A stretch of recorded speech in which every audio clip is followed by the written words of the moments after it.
Hello, everyone, and a very warm welcome to today's first Imali Zam session for 2026. I'm Ulitilwe Ramashala, the Head of Business Development and Strategic Partnerships for Sanlam Corporate Invest. Now, today it's such a privilege and honor to be your MC and host for today. Now, just before we start, a few housekeeping rules. Just ensure that your mics and your videos are off at all times, just to ensure that we have a smooth and seamless session. Now, we will have a Q&A session throughout the day. So if you have any questions for our amazing speakers, please put them in our chat. We'll do our best to ensure that we answer as many questions as possible. And we will have a recording of this live webinar made available to all of you via mailer. Now, today's session, we'll be focusing on the topics of understanding the Sanlam Umbrella Fund, which will be addressed by our chairman of the fund, Jolie Mokgorosi. We'll then be addressing cybersecurity risks and controls, which will be led by Zunaid Khatib, who is the head of information security within Sanlam Corporate IT. Finally, I'll be facilitating that Q&A that I alluded to earlier on, so please ensure that you get as many questions into the chat session. It is now my pleasure to introduce our first speaker, Jolie Mokgorosi, who is the chairman of the Sanlam Umbrella Fund, the first female to enter this role, might I add.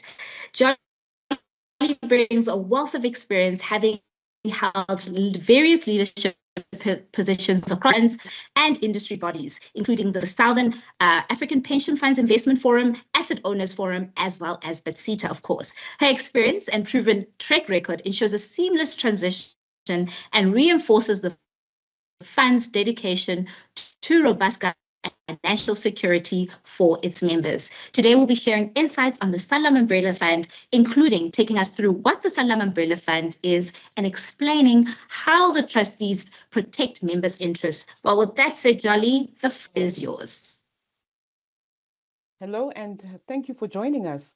I'm Jolie Mokgorosi, Chairman of the Board of Trustees of the Sanlam Umbrella Fund, and today I have the pleasure of helping you better understand the Sanlam Umbrella Fund. I will be providing clarity on how the fund works and how your interests are protected, and the governance structures that ensure your retirement savings are responsibly managed. The Sanlam Umbrella Fund is a retirement fund where many employers and employees participate, enjoying economies of scale that reduce costs and ensure member retirement outcomes. What does economies of scale mean? Imagine many people contributing to a large, well-managed pot. The bigger the pot, the lower the cost to each person. The Sanlam Umbrella Fund provides flexible retirement savings and group insurance options tailored for each employer and the specific needs of their employees. Think of this structure as a strong support system around your money, with many people and layers that work together to keep your savings safe. The Board of Trustees retains ultimate fiduciary accountability for member outcomes. Think of us as the guardians of your retirement money. Our decisions are made based on member outcomes and not just implementation. Our job is to make decisions that put you first.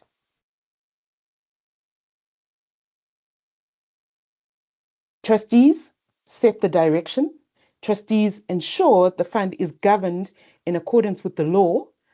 We are ultimately responsible for the fund.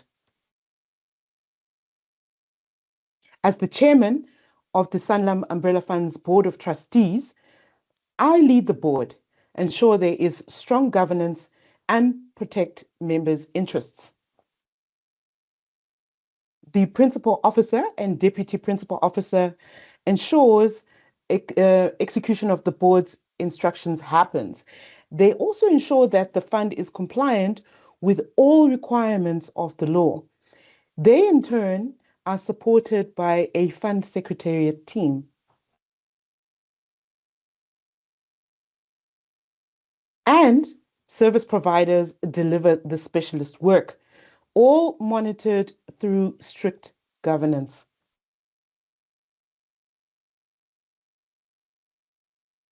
Together, this structure ensures that every role works in harmony to protect members' interests and deliver secure, well-governed retirement outcomes.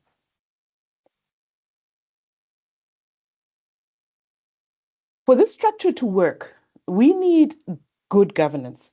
Governance is the foundation that keeps a retirement fund stable, trustworthy, and resilient. Think of governance as the rule book and the guardrails that keep your retirement savings on track.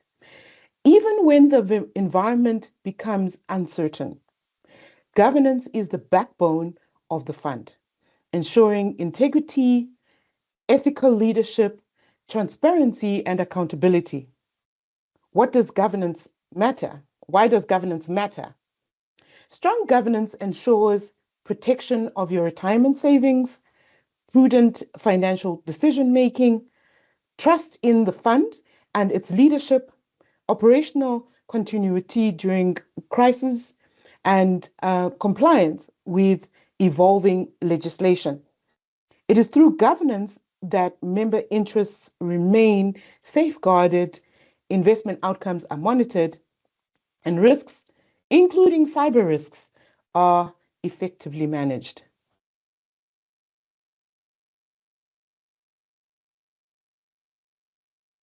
To achieve this, the trustees act in line with the treating customers fairly principles, or the TCF principles, with members at the center of all processes. Your money is protected by layers of checks and controls, which include compliance, investment oversight, approving benefits, monitoring performance, and risk management. We take this seriously because it is your life savings. We monitor every rand contributed by you and your employer is accurately deducted, received, allocated, and invested without delay. Trustees select suitable default strategies such as the life stage models and protection strategies. We also approve a member investment menu with institutionally priced investment portfolio options. We ensure all approved death and disability benefits are fair, well structured, and aligned with the fund's rules. We also see the claims process for these benefits are transparent, well managed, and considerate of you and your beneficiaries. We also ensure each service provider delivers on their contractual obligations and promises made to the fund and its members. Every decision we take is aimed at helping your money grow steadily and safely. We always ask, does this improve outcomes for members? A recent example of this is how this is achieved is that trustees have approved a contingency reserve account contribution holiday for all members for the full year of 2026. This means you will not be charged any contingency reserve account levy for 2026.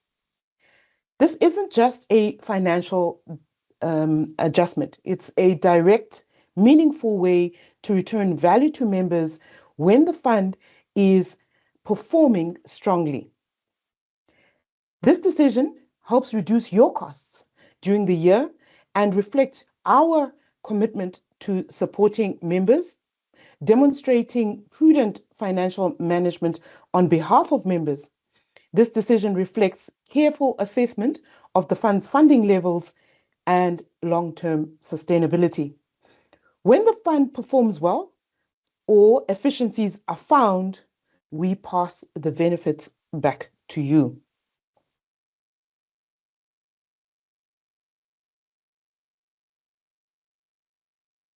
What happens behind the scenes? What really happens behind the scenes is keeping the books crystal clear. Every day, we are performing a daily fund reconciliation. Think of it as our financial pulse check. We make sure every cent is exactly where it's supposed to be, so there are never any surprises.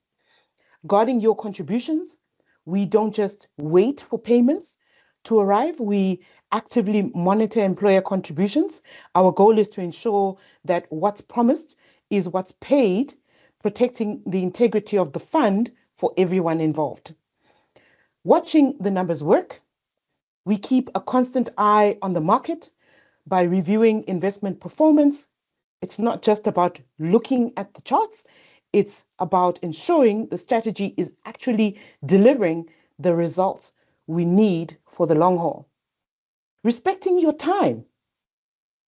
We know that when a claim is filed, time is of the essence. That's why we are obsessed with managing turnaround times. We are constantly tweaking our internal gears to get those claims processed as quickly and as accurately as possible. On staying ahead of the law, the rules of the game change constantly. So we make it our job to stay on top of legislative updates. We handle the complex legal heavy lifting to ensure that the fund is always compliant and ahead of the curve.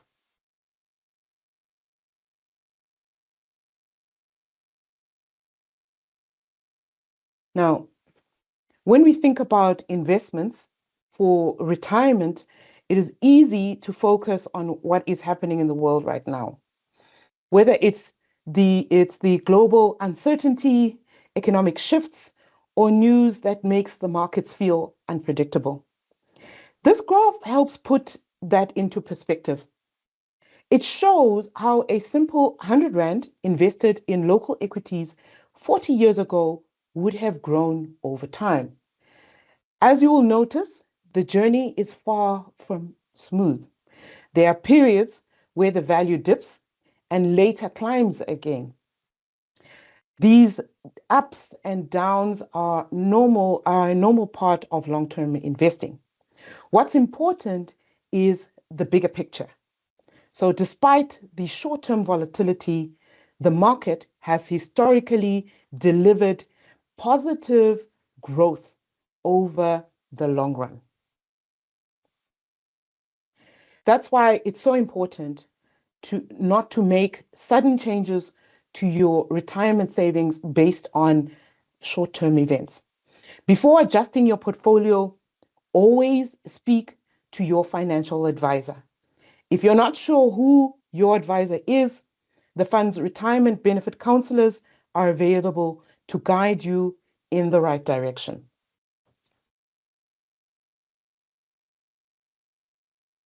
On cybersecurity, cybersecurity is a critical layer of protection. In an age of digital engagement, members have access to important information regarding portfolio updates via the Sanlam member portal and Sanlam portfolio app. It is through these digital platforms that you as a member are able to view your investments and also update your nomination of dependents and beneficiaries. It is important that we are able to keep your data safe and secure. Protection of your personal and financial data is core to governance priority. Cyber threats evolve constantly, and so do we. The board treats cyber protection with the same seriousness as investment protection. The fund has therefore implemented a comprehensive cybersecurity and cyber resilience strategy. These measures include a cyber policy outlining the legislative framework and the board's responsibilities, a detailed strategy, framework and action plan with timelines, an information asset register covering physical and digital assets, a cyber incident management plan to ensure swift action during cyber events. The board continuously monitors cyber risks and ensures service providers also comply.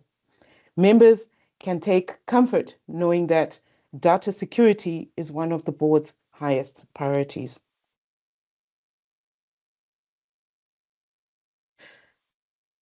From investment decision to regulatory compliance, every part of the fund's operations is designed with your financial future at heart. Thank you.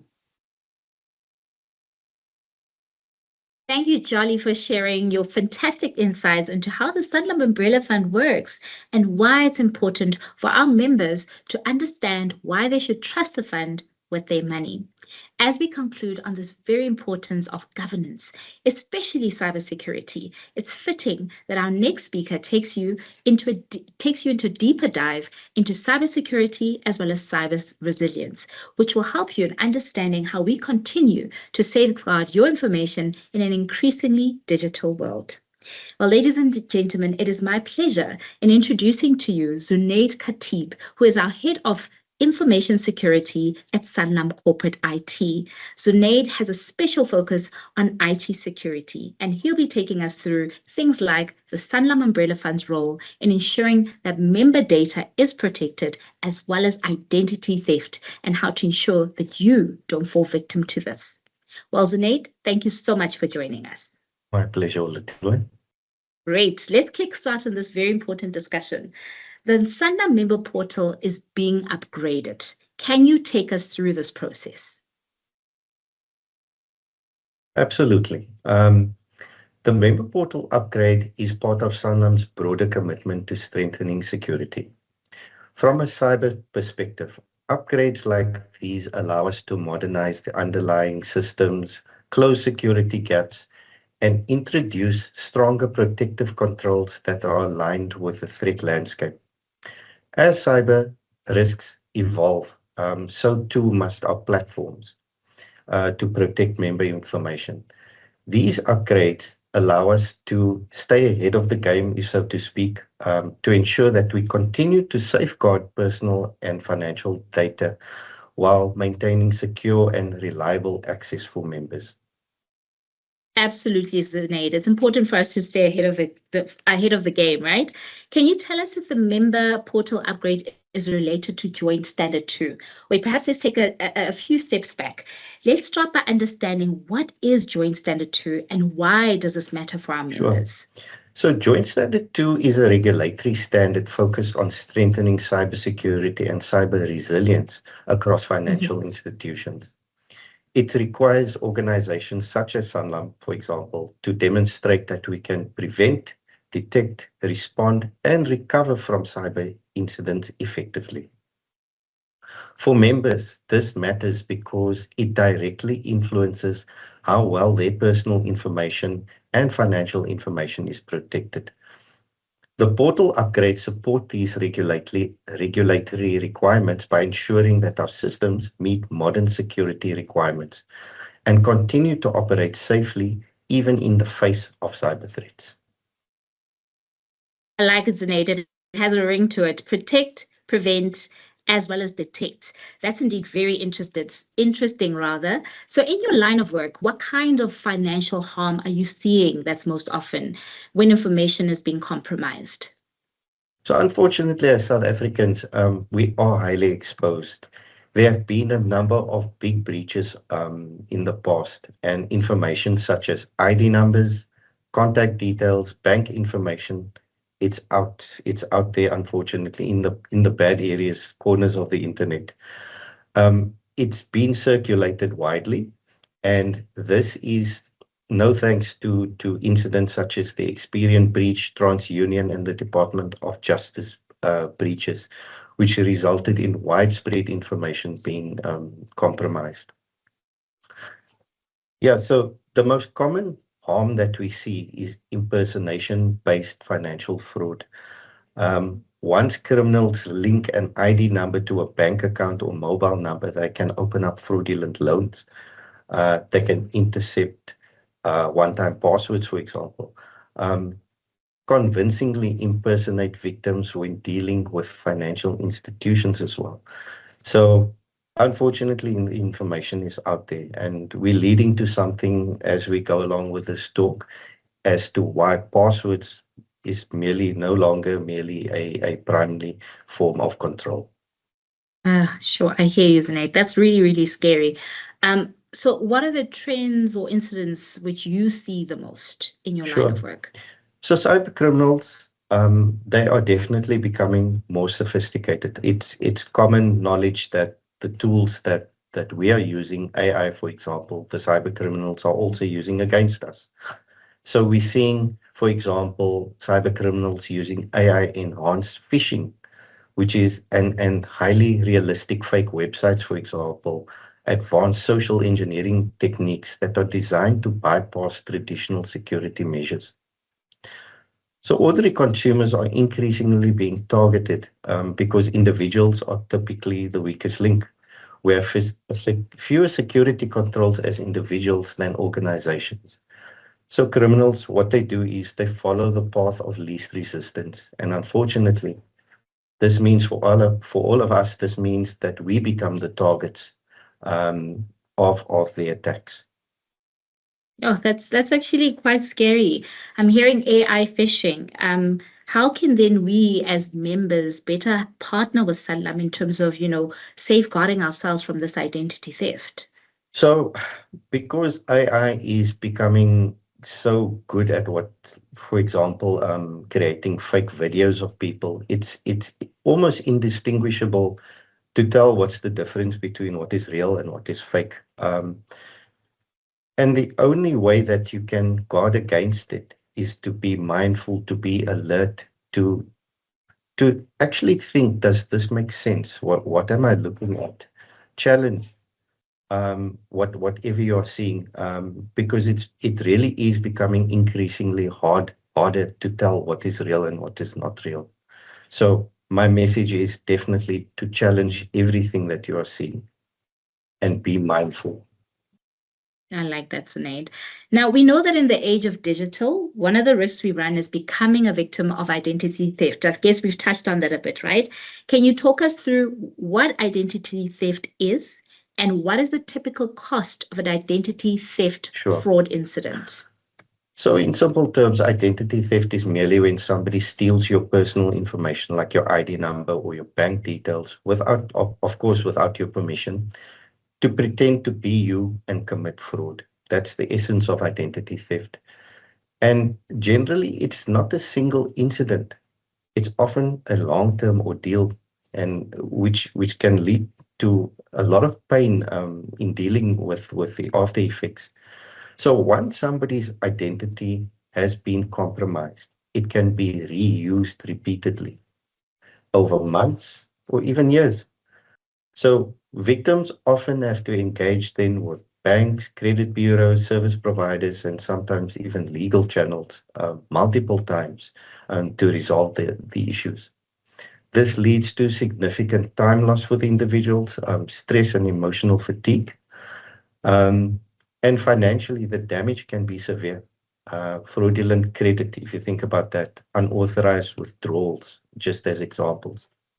Legal costs, repeated victimization. All of this can lead to tens of thousands of rands of losses, particularly when stolen identities are continuously being used in criminal networks. Thank you, Zaid. Now I understand why you're saying it's better to actually challenge everything. It's scary to note that this information can be used over months and even years. Oh my Lord, that's very, very scary indeed. So this brings us to an important question in relation to Sanlam Umbrella Fund and the role it plays in ensuring that member data is safe and secure. Can you then tell us why traditional username and password systems are no longer sufficient? So maybe let's just take one step back and say that in terms of legislation, Sanlam is required to protect member information through strong technical and organizational controls. Passwords on their own are definitely not enough anymore because it is a single layer of protection. Cyber criminals routinely obtain passwords through the phishing attacks that we've previously mentioned and through data breaches. So without an additional layer of security, accounts could remain vulnerable for takeover, even if the password itself is quite strong. So when it comes to multi-factor authentication, we'll talk about it later. it provides that additional layer of security. I like that. In keeping with the discussion around online safety, the fund is now introducing an extra layer, as you mentioned, in the coming weeks, called multi-factor authentication, or MFA. For me, and I'm sure for the rest of our members, this seems just too hard to understand. Can you take us through this perhaps and speak to what behavior changes you still need to see from members? Multi-factor authentication, maybe let's start off with what it is. Like I said, it's that additional layer of security on top of the password. So you enter your password, for example, on your banking website, and then you get some sort of additional challenge that you need to put in a code into the website, for example, and then only it allows you in. So it's 2 layers of security instead of merely a password. So it adds a critical second layer of protection. Even if a criminal manages to steal the password, then they still cannot access your account without your device or explicit approval on your device. This significantly reduces the risk. Technology alone, however, is not sufficient. Members still play a very important role in this equation. And the members' role is we all need to protect our mobile devices, avoid approval of unexpected login prompts, use strong and unique passwords. So they are still very important to use strong and long passwords. And then also just to remain vigilant against scams, because ultimately secure behavior coupled with strong technology is what's going to keep our members secure.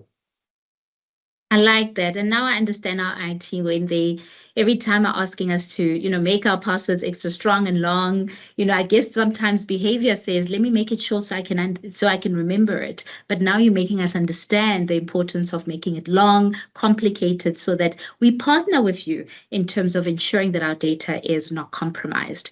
Well, that concludes our discussion around cybersecurity. So thank you very much, Sinead, for your valuable insights. And you heard it from our head of IT security that we as an organization are doing our bit in terms of ensuring that we protect, detect, and protect your information data. So you as our members, let's partner together by being extra vigilant and ensuring that we avoid approving unnecessary links. Well, thank you to our amazing speakers again, to Jolly and Sinead. I'm sure you learned a lot about our fund's governance as well as cybersecurity. It's that time now for our Q&A session, and I see that there's lots of questions coming in our chat box, so please do keep them coming. I had prepared a few questions myself, so I'll start with a few of mine, and then I'll go straight into your questions. So Sinead, I'll start with you. You spoke about the new multi-factor authentication, MFA, right? So when it's launched, the question is, will I as a member need to set it up immediately in order to access it on my Sanlam member portal? Sure. So if you did it already, of course, you will not need to do anything further. But otherwise, you will be prompted on the site. There's already a notice on the site informing you of the upcoming changes to security. So yeah, if you've done it already, you don't need to do anything, but otherwise you need to follow the prompt on the website. And if you are still struggling, you can contact your CRM or your employer, and they can assist you with things. Thanks, Sinead. That's really helpful. And then a follow-up to that is what happens if a member loses their device for MFA? Will they be locked out of their account? Sure. So you will not be locked out of your account. You can still access the online portals. The important thing is to make sure that you reset your password if you do lose your device, just as a safety mechanism. And then you will be able to update your contact details on another device, or again, you can contact your CRM, your employer, to assist you with the process. That's great to know. One last one for me before I go into Jolly's questions. Why is the member portal being upgraded now, and what benefits will members actually see as a user? Sure. So, I mean, industry standards, they change, and we need to ensure that we as a company stay up to date with all the legislative changes, also with general security updates in the industry, to ensure that we stay ahead of the game. So the enhancements, they will ensure that we stay ahead of the security requirements, but also it creates the current setup creates a more user-friendly experience for the members. Thanks, Sinead. So, Jolly, you mentioned strong governance and oversight, right, in your presentation. How do I, as a member, actually feel the impact of that in real terms? Governance is not a topic that a lot of people engage with until there is actually a problem. And one of the key ways in which you experience that good governance is happening is actually that your money is properly safeguarded, that the investment decisions are carefully monitored and executed, that the fees and costs are regularly reviewed, that service providers such as our administrator, our asset manager, and any other service provider that we use are actually held to account, that their service standards and deliverables, that the fund complies with all the regulatory requirements. A key way is, are we submitting all our statutory documents on time, whether it's our annual financial statements or it's our actuarial valuation exemption, in our case, because we're valuation exempt. All those documents, are they being received on time, and are there complaints against the fund at the Office of the Pension Funds Adjudicator? You'll find that in all of these areas, the fund actually scores really well for the most part. Yeah, absolutely, Jolly. You also spoke about the contingency reserve account contribution holiday for 2026. Does this mean I'll pay less in fees, and how noticeable will that savings be? So it does mean that you will pay less overall for the running of the fund. So it's not a huge amount on a month-to-month basis. You might not really feel it, but I think I'll take you back to that graph that I showed you of what 100 Rand looks like over a period of 40 years. So if you think about that graph and how it goes up, remember that every Rand that we save, that we don't spend, goes towards your retirement, and ensuring that you've got the best retirement that we can give you, all things considered. So think back to that 100 Rand. It doesn't sound like a lot of money, but if you look at how that graph has grown over a period of time, it certainly does make a difference to what your retirement looks like at the end of the day. So do I enjoy a little bit of extra luxury in retirement? All of those little things, they come together and frame a vehicle that allows us to have the kind of retirement that we envisage, deliberately done so. So those outcomes that we are actually looking for. That's so true. Jolly, I think another one for you now from our members that have joined. So it says, hi, when I go on retirement in 2027 and withdraw a third of my non-vested pot, is that tax-free, or do I get tax on that? It will really depend on a number of factors. With every withdrawal that comes out of the retirement fund, we do have to get a tax directive from SARS. SARS will dictate to us how much tax to take out, because we don't have full view of your tax affairs, and then post that, then we will be able to pay you out. So it will depend on a number of factors. But I will also recommend that the member that has posted that question, we did put the phone number of the retirement benefits counselors, who will also be able to direct you towards your particular advisor that's assigned to your fund, or at least a way in which you can reach out to an advisor and they can look at your specific affairs in the context of your previous withdrawals that you've done, if you have done any, and what you currently earn and what your savings are at this point in time. Thanks, Jolly. It looks like you're popular today because you're going to be answering most of the questions. Another one is what is Soof's view on early retirement age? I know we had our whole Age of Confidence campaign, but I think if you can unpack that for us, that'd be great. So, firstly, we don't determine what early retirement is.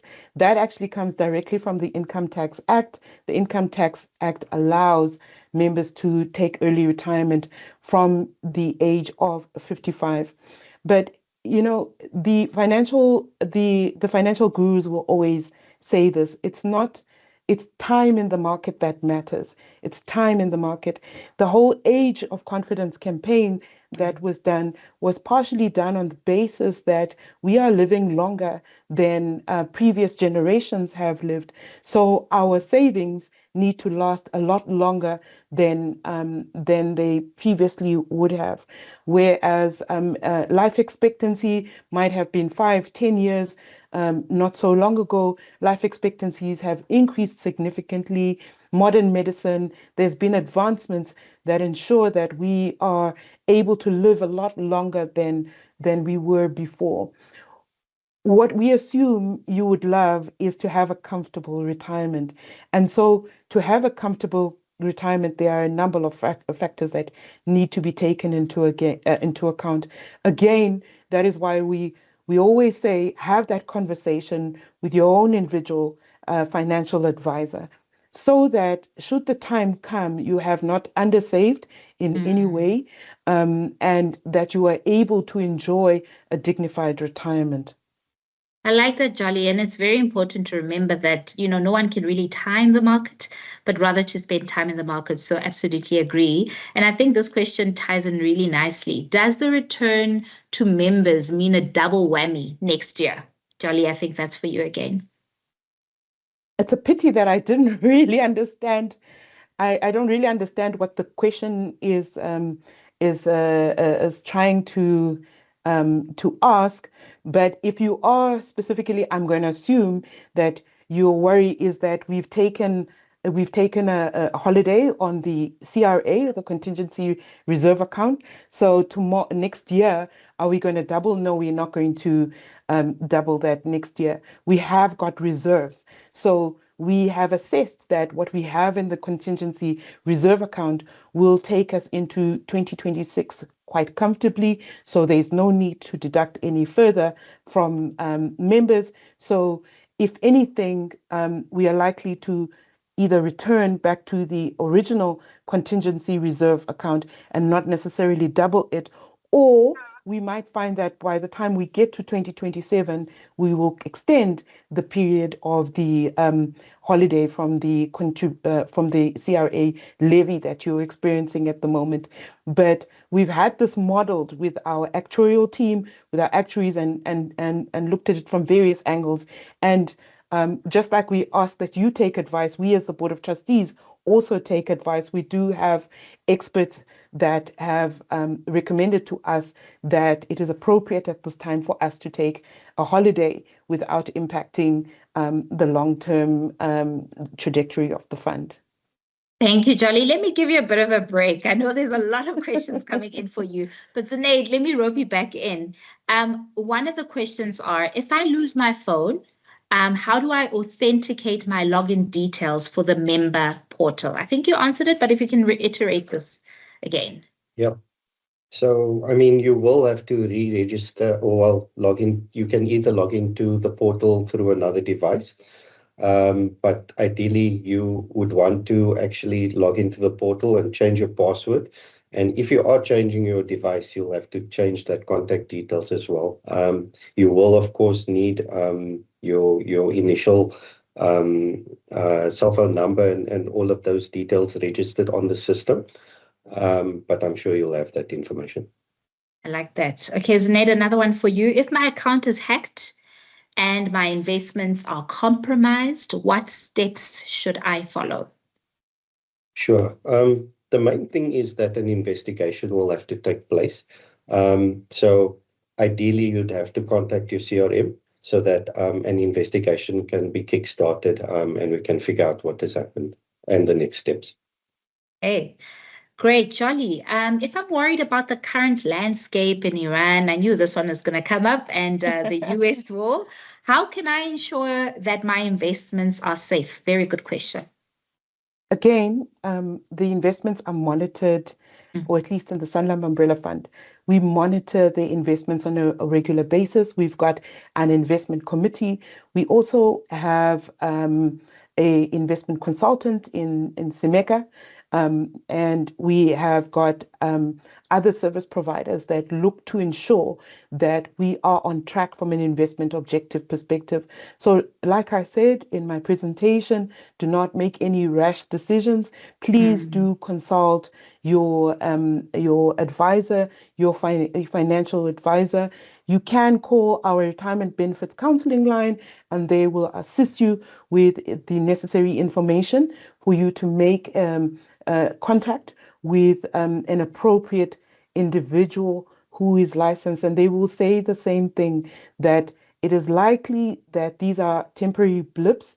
I've had the privilege of living through a few financial events, a few major financial events, and it is like the graph has pointed out, there might be a blip, but it will come up. But however, should there be a protracted period of activity on the markets that we are uncomfortable with, we will at that time make a call as well based on advice from the professionals.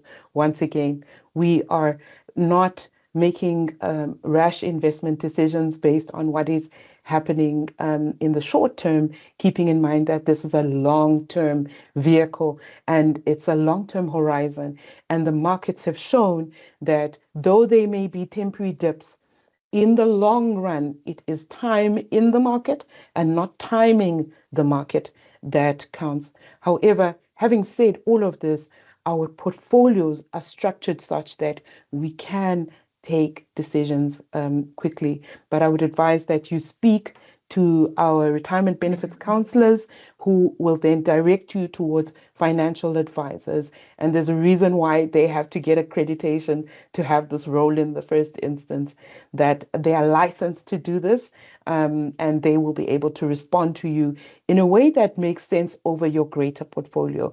The pity that we've seen sometimes with members is that sometimes members will rush into what they think is a safe portfolio, say money market or whatever, and then they either forget to change the portfolio or they haven't done it on advice, and then they miss this whole bull rally that has happened, or the market has corrected itself and they've missed that market correction, they've missed that timing.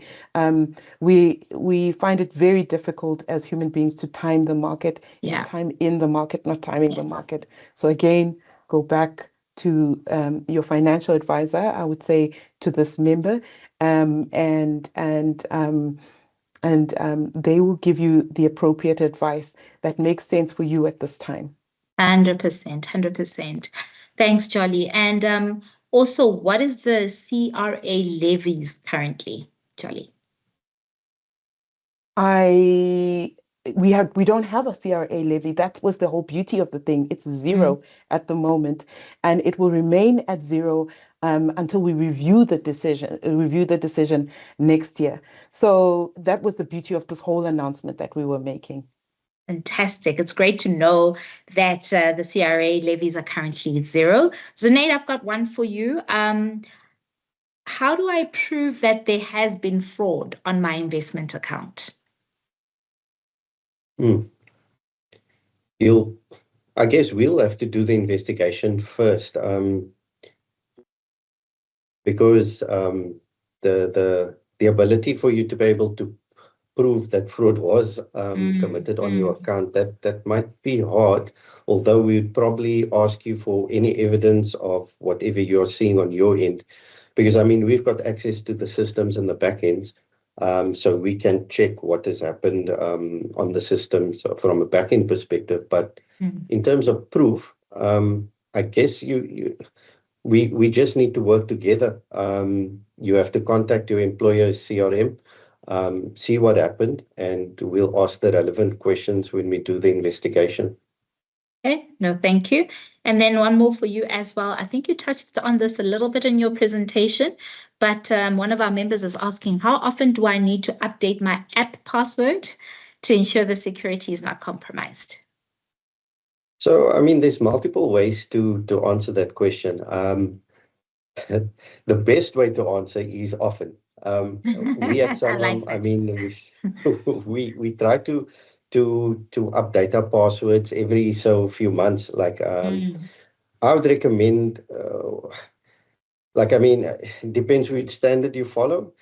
Every 30 to 90 days with multi-factor authentication, it greatly improves the security, and it's decreased the requirement for us to change every 30 days. So that requirement has been pushed out a bit according to security experts. So I would say, just as a general rule, if you can do it every 90 days, it's a good rule of thumb. Thank you so much. I think I'll just squeeze in one more. Jolly, that's for you. But I think it ties in really nicely before I close to, spending time with your financial advisors for more questions, because they are there for the benefit of these type of questions. But, for interest sake, let me just ask you, Jolly. So there's one specific question that says, how much will I get if I withdraw 5,000 Rand after paying tax and admin fees? So again, I think it ties back to, sitting with your financial advisor. But yeah, if you can before I close. We actually have no idea how much you will get after a 5,000 Rand withdrawal, because it would depend on where your tax affairs stand. Is there a directive for us to withdraw tax? And the thing is that the directive will tell us how much tax we need to withdraw, and we always need to be compliant with the tax authorities. And then what is your marginal tax rate? I'm assuming that this is a two-pot withdrawal, because then it will go back to what your marginal tax rate is. So at the end of the day, we can't really say without knowing your very deep and personal affairs and asking for a directive what that will look like.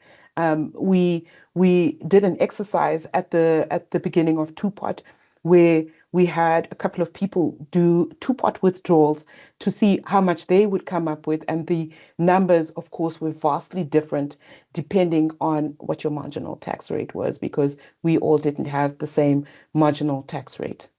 Absolutely. Amongst other things, yes. Absolutely. Thank you, Jolly. Well, that's all the time we have for today, unfortunately. A massive thank you to all our speakers, Jolly Mohorosi, our chair, of course, and Mr. Zunaid Kadib, the head of security at Sanlam Corporate IT, for such an insightful session. And of course, to all of you for being such an engaging, and amazing audience. We hope that you found the session very informative and you got some clarity to some of the questions in our Imali Zam webinar.